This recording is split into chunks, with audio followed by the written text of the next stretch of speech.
Hey again, it's still me. This is Meet the Weapon, the series where I spin this wheel having every weapon from TF2, Deep Rock Galactic, Ultra Kill, and Titanfall 2. This wheel also has some other oddities, not counted as weapons, but I do not care, this is my punishment. If you want to know any more of the rules of this series, go check out the first episode, after you finish this one of course, but with all that out of the way, let's spin the wheel.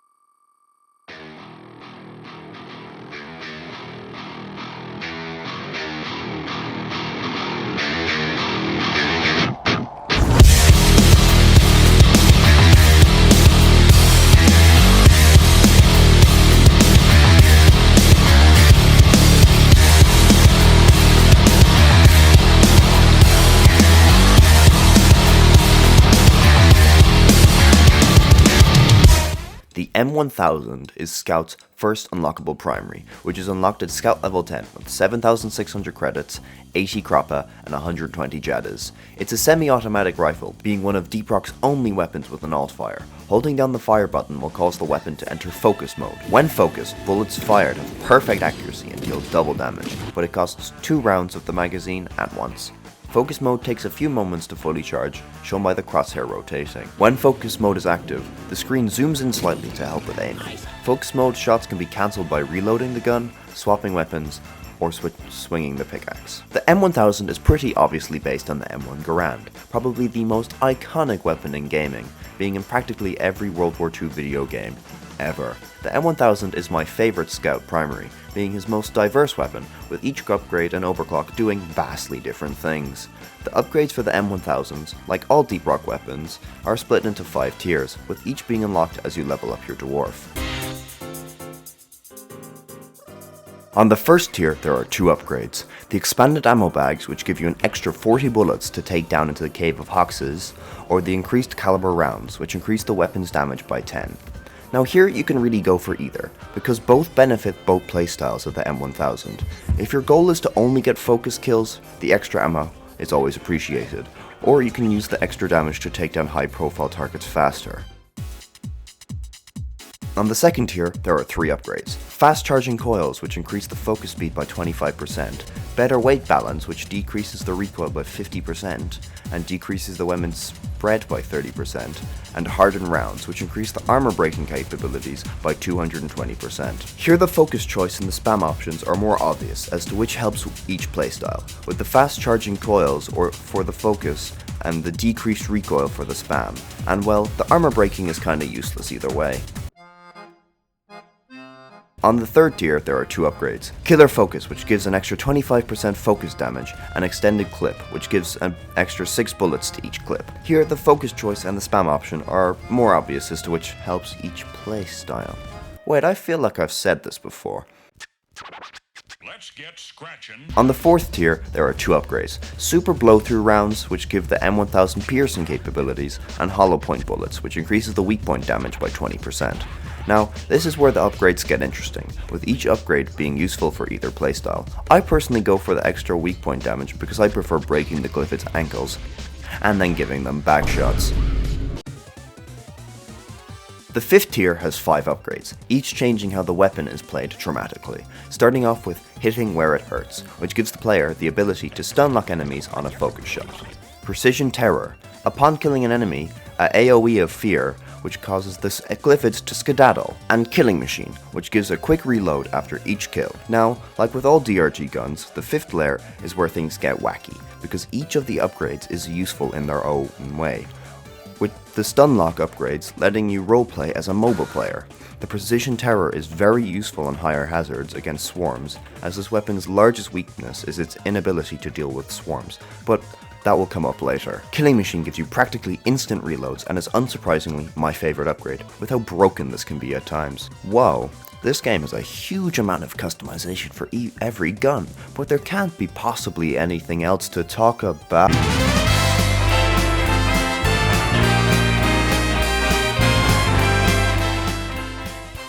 Overclocks are DRG's endgame content, and every secondary and primary has at least 5 or more overclocks, and the M1000 is sitting on the higher end of that spectrum with 7 overclocks. 2 clean, 2 balanced, and 3 unstable. I don't know how to transition to this.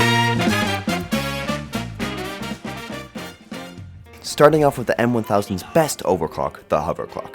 This overclock lets you float when you enter focus mode. This is really amazing for the scout, as you'll be zooming around the caves miles ahead of the rest of your team, and in these caves the bugs are not your biggest enemy, it's the fall damage, and the hoverclock helps you stop from hitting the ground and breaking your ankles. This overclock is another reason why the hover boots are fucking useless. Anyway, next we have the minimal clips. This overclock, like most clean overclocks, is just a clean upgrade, with minimal clips multiplying your clip size by 1.25 and decreasing your reload time by 0.2 seconds. Then we have the balanced overclocks. Active stability system, which increases the focus movement speed by 70%, increasing the focus speed by 20% and adding an extra 0.5 seconds to the reload time. This overclock is alright, I guess. I never use it, but I can see how it could be useful in some situations. Next we have the hipster. The hipster is weird because what are these numbers? It gives the player an increase of 1.913 to the ammo capacity of the M1000. It also increases the rate of fire by 2, decreasing the spread of each shot by 30%, halving the recoil and decreasing the weapon's damage by 17. This overclock is for those players who don't want to ever use focus and just want to spam the entire mag into a Praetorium, and is the overclock which changes the M1000's gameplay the most. Now we're on to the unstable overclocks. Electrocuting focus rounds. This overclock does exactly what it says on the tin, electrocuting focus rounds. Electrocuted enemies take electric damage over time and are slowed, but this overclock makes focus shots do 25% less damage. I really don't like this overclock. This shouldn't be an overclock at all, just a level 5 upgrade, cause really it's just so simple. Supercooled chamber is the focus or death overclock, getting an extra 150% focus shot damage bonus and doing 3 times multiplier weak point damage. The ammo is also decreased by 0.685, with the clip also being decreased by 0.73. The focus speed is also decreased by 40%. Also, when focused, you are crippled. Now this is unstable overclocks at their best, taking away some huge things like your ability to walk while focused, and in return, turning up the damage to 11. Marked for death. Upon hitting a focus shot, makes enemies receive 55% more damage for 8 seconds. This overclocks makes focus shot cost 3 bullets instead of 2. The clip is also decreased by 2. Now this is a support overclock more than anything else, as if you use this in combination with a gunner or a driller on a dreadnought, the guy is not gonna last very long. The M1000 is my favorite scout primary, as the satisfaction of pinging a glyphid cannot be understated, and the focus feature gives this weapon an extra bit of depth that lots of guns in Deep Rock don't have. But should you bring the M1000 down into the caves with you, well, yes and maybe, completely depending on how much Morkite you need to get. As Scout, you excel at being fast, zooming through the caves and grabbing the resources fast. So for the 200 to 250 Morkite missions, the M1000 is incredibly useful at dealing with small enough swarms, because you won't be in the caves long enough to have to deal with the larger swarms, and the M1000 can eat through ammo extremely quickly, so the quicker missions where you don't have to call down a resupply pod, this weapon is extremely useful.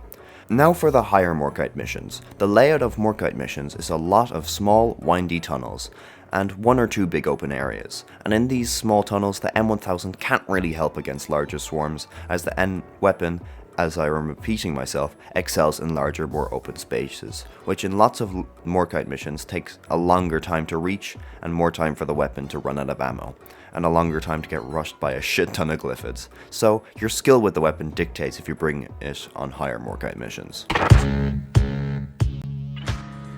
Yes, always. Egg hunts normally have one huge open area, where scouts in the M1000 are in their element.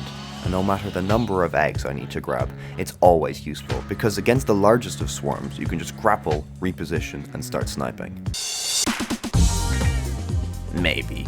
Again, the huge caves really help, as I hate to be repeating myself again, but the M1000 is at its best in larger cave systems, and in on-site refinery, it's just a really big cave. But the ammo problem is at its most noticeable here.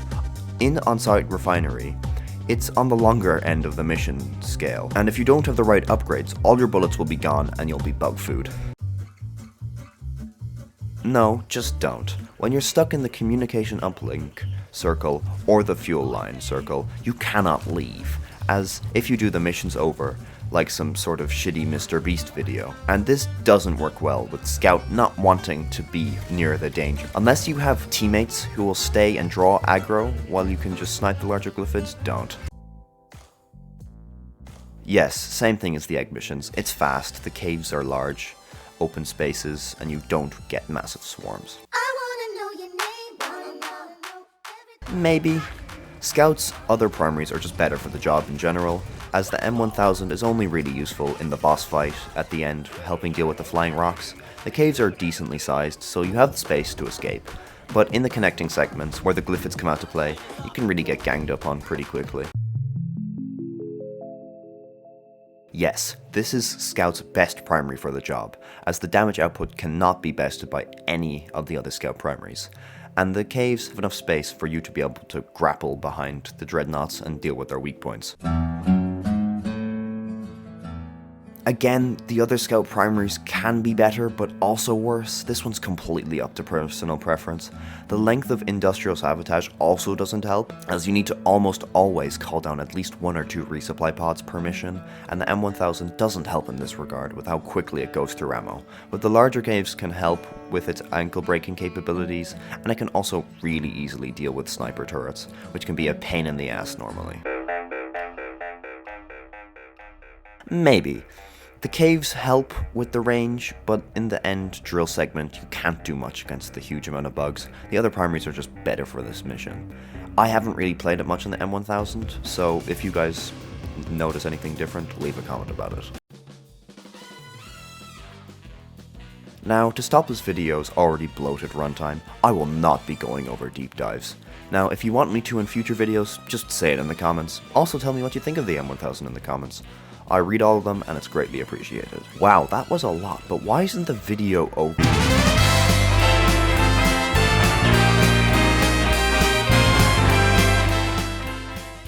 That's right, for reaching the end of the video, you receive my self-promotion. Like and subscribe if you feel like it. Join the Discord now that I'm no longer alone there. Join in the intelligent conversation with such topics as sniffing Sisyphus' ass, like I said, scholar level behavior. Also check out my Twitch. I don't live stream, but I'm planning on starting before 2027.